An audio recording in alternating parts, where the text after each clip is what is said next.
안녕하세요. 워싱턴 윤준혜의 윤주입니다. 주위에 싱글이신 분들 계시죠? 나랑 친한 싱글이신 여자분 또는 싱글이신 남자분 보면 서로 연결해주고 싶다 이런 생각 하지 않나요? 저도 그런 분들이 주위에 있는데요. 둘이 잘 어울릴 것 같아. 한번 만나봐. 언니 이제 50 넘었는데 누구 좀 만나야 하지 않아? 진짜 자상하고 완전 괜찮은 아저씨야. 한번 생각해봐. 아저씨 사람 진짜 좋아.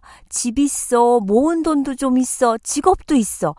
그냥 친구처럼 지내다가 마음 맞으면 노후까지 쭉 함께하면 좋지 않겠어? 친한 언니는 한번 신중히 생각을 해본다고 했었죠. 친한 언니에게 소개해주고 싶었던 제가 아저씨라고 부르는 이 아저씨는 저희 아빠의 후배예요. 제가 처음 이민을 온 중학생 때부터 아저씨 하던 분이라 저는 아직도 아저씨라는 호칭을 쓰는데요. 저와 아주 가까운 분이죠. 두 사람 다 만나보겠다고 했고 약속을 정했는데 약속을 일주일 앞두고 글쎄 아저씨가 맹장이 터져서 응급실을 가게 된 거예요. 자연적으로 약속은 취소가 됐고 아저씨가 회복하시는 대로 다시 날을 잡기로 했죠. 그러던 중에 이번에는 언니가 타주에 계시는 어머니가 편찮으시다는 연락을 받고 타주에 가게 됐어요. 처음 약속을 잡았던 날로부터 한 6개월이 흘렀을까요? 글쎄 아저씨에게 여자친구가 생겼다는 소식을 들었죠. 아저씨에게는 너무 잘된 일이었지만 저는 언니와 아저씨가 결국 만나지 못했던 게 너무 아쉽더라고요. 사람들은 흔히 만날 수 없던 인연에 대해서는 그 사람과는 인연이 없었던 거야 라고 말하죠. 인연이 있었으면 어떻게 해서라도 만나게 되겠지만 인연이 없는 걸 뭐 어쩌나요.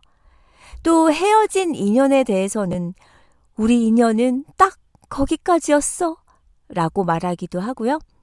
불교적 관점에서 보면 인연의 시작과 끝도 모두 자연의 섭리대로 그 시기가 정해져 있다고 합니다. 모든 인연은 그때가 있고 결국 시절 인연이 맞으면 아무리 거부해도 인연을 만들게 되며 시절 인연이 맞지 않으면 아무리 인연을 맺으려 애를 써도 인연을 맺을 수 없게 된다라는 것이죠. 전 자상한 아저씨와 아기자기한 언니가 아주 잘 어울리는 커플이 될 거라고 자신했거든요. 만나는 일이 뭐가 어렵겠어 라고 생각하지만 인연이 없는 두 사람은 만남 자체가 쉬운 일이 아니었네요. 시절 인연이라는 뜻 아세요? 불교 용어인데요. 모든 사물의 현상이 시기가 되어야 일어난다는 말입니다. 인연이 맞아 일이 잘 풀리다가도 어느 때부터 잘 풀리지 않거나 마음이 맞던 사람과 자꾸만 엇나가게 되면 그때가 바로 인연이 다한 시기라고 해요. 다만 세상 만사를 시절 인연이라는 4글자 단어에 맞추어 보게 되면 잠시 오는 위기조차 넘기지 못하고 쉽게 포기하는 것이 될 수도 있기 때문에 노력이라는 것도 해봐야 훗날 그것이 그저 잠시 찾아오는 시련이었는지 아니면 정말로 그것이 인연의 끝이었는지 알 수 있을 것인데요. 저는 요 근래 시절 인연이라는 단어를 실감한 일이 많았어요. 오래전부터 존재하는 중국 속담 중에 유연, 천리, 레상회, 무연, 대면, 불상봉이라는 말이 있어요. 연이 있으면 천리를 떨어져 있어도 만나게 되며 연이 없다면 얼굴을 마주하고 있어도 만날 수 없다는 말이에요. 누구나 한 번쯤은 경험해 보셨겠지만 아무리 노력하고 집착한다 한들 그냥 안 되고 안 맞는 관계도 있잖아요. 살다 보면 다른 무엇도 아닌 사람 때문에 마음이 힘든 시기가 있기 마련인데요. 오랜 단짝 친구와의 관계가 소홀해지기도 하고 짝사랑하던 사람과 이어지지 못하고 홀로 마음을 정리해야 할 때도 있고요. 가족보다 나를 더 잘 이해해주고 위해주는 사람이라 생각했던 연인과 헤어지기도 해요. 평생을 인생을 함께 하자고 약속했던 남편과 아내와 이별을 하기도 합니다. 한때 온 마음을 바쳐 좋아하고 가깝게 지내던 사람이 어느 순간 남보다 못한 관계가 되어 멀어지는 것만큼 슬픈 일이 또 있을까요? 이렇게 마음처럼 되지 않는 많은 일에 대해 우리는 아직 때가 아닌가 봐. 시절 인연이랬으니 너무 실망하지 마. 이와 같은 말들을 하게 돼요. 이를 1차원적으로 해석하면 당장의 어려움과 괴로움을 회피하려는 것 같이 들리지만 사실 이 말은 집착하는 마음은 비우되 노력하던 일에서 완전히 손 놓으라는 건 아니에요. 오히려 이미 벌어진 일에 집착하지 않음으로써 앞으로 한 발짝 더 나아갈 수 있는 것. 영어로 말할 때는 let's move on, just move on 이렇게 말하잖아요. 마음을 비웠더니 더 좋은 결과가 따라오는 경우도 있어요. 욕심을 버렸더니 시험 성적이 더 잘 나오거나 집착을 멈추었더니 몇 달 후에 헤어졌던 연인이 다시 연락을 해온다거나 하는 일 말이에요. 하지만 이런 행운과 같은 일들은 내 나름대로 부족했던 부분을 메우려는 지속적인 노력을 했을 때 자연스레 시절 인연이 되어 좋은 결과가 나오는 것 같아요. 만약에 내가 낙방의 충격에 공부를 게을리했거나 이별의 슬픔에 페인처럼 지냈다면 반전이 가능했을까요? 우리 조상님들은 운칠기삼이라고 했죠. 될 놈은 된다라는 말도 있고요. 조금씩 다른 표현들이지만 비슷한 메시지를 전하고 있어요. 결국 최선의 노력을 하되 이에 대한 응답이 항상 긍정적일 수는 없고 내가 어찌할 수 없는 결과에 대해서는 너무 집착하지 말고 언젠가 올 때를 대비하다 보면 자연스레 일이 풀리기도 한다는 것이에요. 가끔 마음대로 안 되는 일과 인간관계에서 속상할 때면 모든 것은 시절 인연임을 떠올려 보는 건 어떨까요? 반려동물들도 마찬가지인 것 같아요.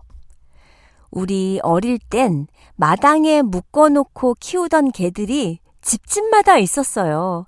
식구들이 먹다 남은 찌꺼기를 모조리 섞어주면 후루루 후루루 하면서 순식간에 먹어치우곤 했었죠.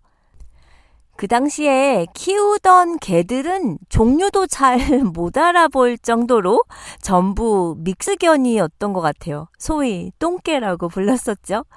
제가 5살 무렵쯤부터 키웠던 벨리라는 강아지가 있었어요. 어찌나 사람을 좋아하는지 아는 사람이 오면 꼬리를 살랑살랑 흔들며 반겨줬었죠. 저의 어릴 적 사진 중에 벨리가 함께 찍힌 사진이 참 많아요. 사진 속의 벨리는 늘 제 곁에 있었거든요. 그러던 어느 날 학교를 갔다 왔는데 마당에서 저를 반겨주던 벨리가 더 이상 보이지 않는 거예요. 벨리야! 벨리를 부르며 벨리의 집안을 들여다봤지만 안엔 빈 밥그릇만 있었죠. 다급해 엄마를 불러 벨리의 행방을 물었더니 어떻게 목줄이 풀렸는지 집을 나갔다는 거예요. 벨리를 부르며 동네를 한참 찾아다녔지만 벨리는 어디서도 찾을 수가 없었어요. 내가 이렇게나 잘해주는데 왜 집을 나갔을까? 저는 벨리에게 너무 섭섭한 마음이 들었어요. 그렇게 우울하게 며칠이 지났는데 한 동네에 사시는 엄마 친구분이 오셔서 엄마와 수다를 떠시는 걸 듣게 된 거죠. 글쎄, 그 줄을 풀 수가 없지. 딱 보니까 누가 풀어준 거야. 줄이 끊어진 게 아니고 버클을 풀어준 거더라니까. 애들이 대문을 잘 안 잠그고 다니잖아. 이 동네 개장수들이 얼마나 많은데 아마도 대문이 살짝 열린 틈으로 벨리가 보이니까 슬쩍 들어와서 데려간 것 같아. 에휴, 잘 키워주면 괜찮은데 보싱탕집에 팔아버리면 불쌍해서 어째? 헐, 보싱탕집이라니. 우리 벨리가 보싱탕집으로 팔려갔단 말이야? 얼마나 눈물이 나던지요. 엄마는 저희에겐 벨리가 집을 나갔다고 거짓말을 하신 거였어요. 그렇게 세월이 흘러 벨리에 대한 그리움은 무뎌지긴 했지만요. 그 순간 함께했던 벨리와의 인연은 그게 다였구나 라는 생각을 종종 했죠. 강아지는 우리 사람들보다 수명이 짧아요. 강아지의 종류에 따라 조금씩 차이는 있지만 짧게는 10년에서 길게는 15년, 16년 정도 살기 때문에 강아지가 한평생 한 주인과 산다고 해도 우리는 반려견과 헤어짐을 경험할 수밖에 없죠. 시절 인연이란 말처럼 반려동물도 영원할 순 없어요. 물건도 그렇지 않나요? 사물이든 사람이든 시간이 지나도 기억 속에 온전히 존재할 때 비로소 나의 것이라 느낍니다. 어릴 때 나랑 인연이 있었던 딱지, 종이인형, 풍선껌, 만화책, 단풍잎으로 만든 책갈피, 인형, 카드, 자전거, 책가방. 크면서 인연을 가졌던 수많은 옷들과 신발, 친구들에게 받았던 많은 선물들. 단짝 친구와 나누어 가졌던 커플 팔찌, 처음 가졌던 차, 깨어지기 전까지 내 곁에 있었던 커피잔까지 수많은 물건들이 한 사람의 인생에 머물다가 갑니다. 그 머무른 시간이 길거나 혹은 짧거나 어중간하거나 정도의 차이만 있을 뿐 그런 경험은 계속 반복돼요. 저는 시절 인연이라는 단어보단 그 시절의 인연이라고 생각해 봤어요. 즉, 그 시절이었으니 가능했던 인연이라는 뜻으로 말이죠. 지금은 매일 아이패드를 들고 다니면서 대본도 쓰고 방송용 썸네일도 그리고 하지만 내년쯤엔 지금의 아이패드와는 이별을 할 수도 있어요. 왜 옷이나 신발, 가방 그런 것들도 몇 년 전에는 매일매일 착용하고 그랬는데 갑자기 어느 날부터 옷장 가장 구석에 처박혀 있어도 그게 사라졌는지 버려졌는지 어디 있는지도 모르고 살잖아요. 앞으로는 또 얼마나 많은 물건들과 시절 인연을 맺으며 살아갈런지요? 시절 따라 만났다 헤어지곤 하는 여러 종류의 인연들이 있는데요. 사는 것이 만남과 헤어짐의 연속이고 하루에도 많은 사람들과 만났다 헤어지지만 그 중에 나와 특별한 인연은 있기 마련이고 헤어짐이 죽음이라면 슬픈 마음은 어떻게 할 수가 없는 것 같아요. 한 시절이 끝나면 당시에 맺은 인연이 끝나는 것도 자연스럽게 받아들여야 하지 않을까 하는 생각이 들기도 하지만 다시는 만날 수 없는 인연이라 생각하면 더 마음이 아프죠. 요즘에야 아무리 멀리 떨어져 있어도 같이 시간을 정해서 컴퓨터만 켜고 언제라도 서로 수다를 떨 수 있고 언제 어디서나 전화기로도 얼굴을 보며 대화를 할 수 있지만 그래도 서로 마주보고 서로를 느끼며 웃음소리를 들어가며 웃을 때 생기는 눈 가장자리의 주름을 보면서 얘기하는 것하고는 비교가 안 되잖아요.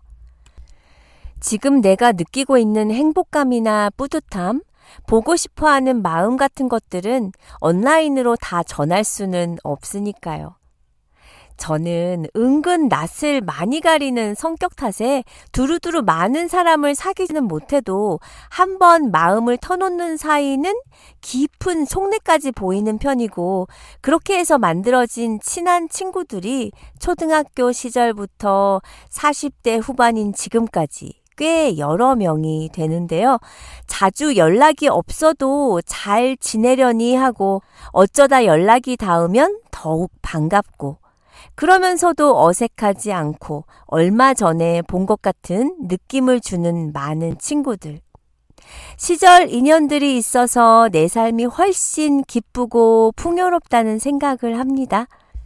따뜻한 말 한마디나 사랑스러운 눈길, 믿음을 전하는 힘찬 포옹, 이런 것들을 함께 나눌 수 있는 사람이 주위에 여럿 있다면 세상에 그 무엇도 부러울 게 없을 듯하죠? 지금 생각해보면 나의 노력 부족으로 좋은 인연을 더 많이 만들지 못한 것이 안타깝지만 지금부터 노력해도 늦지는 않을 거라고 믿어요.